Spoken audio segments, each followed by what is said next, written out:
Hello बच्चों, let's read the question. Question कह रहे हैं कि आपके पास असर्शन स्टेटमेंट है और एक रीजन। असर्शन कह रहे हैं कि sulphur compounds like SF6 and H2SO4 have 12 valence electrons around S atom, sulphur atom. Reason कह रहे हैं कि all sulphur compounds do not follow octet rule, right.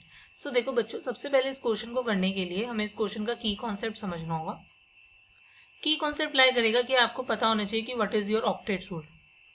So देखो, एक ऑक्टेट रूल बेसिकली आपके पास क्या होता है, एक केमिकल रूल होता है। अगर मैं बात करती हूँ, ये केमिकल रूल होता है ऑफ थंब, जो रिफ्लेक्ट करता है बेसिकली कि जो मेन ग्रुप एलिमेंट्स होते हैं they tend to bond in such a way. According to this rule, basically the main group elements, they tend to bond in such a way so that each atom has 8 electrons in its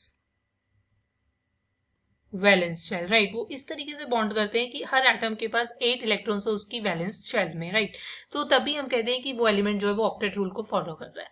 अब यहाँ पर अगर बात हो रही है SF6 और H2SO4 की, मेरे पास क्या SF6 और H2SO4। देखो, अगर इनके स्ट्रक्चर की मैं बात करती हूँ, स्ट्रक्चर कैसे निकालोगे अगर मैं बात कर रही हूँ। सो स्ट्रक्चर देखो, सल्फर है, सल्फर के पास 6 वैलेंस इलेक्ट्रॉन्स होते हैं, उसने 6 ही बॉन्ड आपके क्या है बना लिए हैं। सो इसका स्ट्रक्चर जो होगा वो कुछ इस टाइप से होगा, राइट। अब आप देखोगे कि यहाँ पर सल्फर ने 6 इसके ये वैलेंस इलेक्ट्रॉन्स थे और उसने 6 बॉन्ड फ्लोरीन के साथ बना लिया। सो अब टोटल इसके पास 12 इलेक्ट्रॉन्स हो गए और ऑक्टेट रूल फॉलो करने के लिए वैलेंस शेल में सिर्फ 8 होने चाहिए। सो अब इसके पास कितने हैं, 12 है। मतलब इसके पास एक एक्सपेंडेड ऑक्टेट है, मतलब सल्फर के अराउंड 12 वैलेंस इलेक्ट्रॉन्स है। सो ये बात ट्रू है। अब सिमिलरली अगर H2SO4 की देखोगे तो उसका स्ट्रक्चर कैसे बनाओगे। देखो, सल्फर की मैक्सिमम बॉन्ड बनाने की टेंडेंसी होती है 6 और ऑक्सीजन जो होता है वो डाइवेलेंट बॉन्ड बनाता है, मतलब डबल बॉन्ड बनाएगा। सो सल्फर 2 डबल बॉन्ड बना सकता है।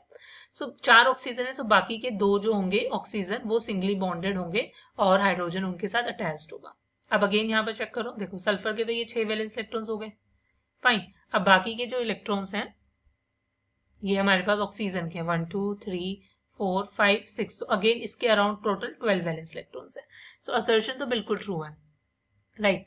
अब रीजन बोल रहे हैं कि all sulphur compounds do not follow आपका क्या ऑक्टेट रूल। सो देखो ये बात फॉल्स है, क्योंकि माना कि SF6 और H2SO4 नहीं कर रहे, बट अगर मैं कुछ एग्जांपल लेती हूँ लाइक H2S की, राइट। सो सल्फर है, H2S का केस क्या होगा कि ये हमारे पास इस टाइप से बॉन्ड बनाएगा।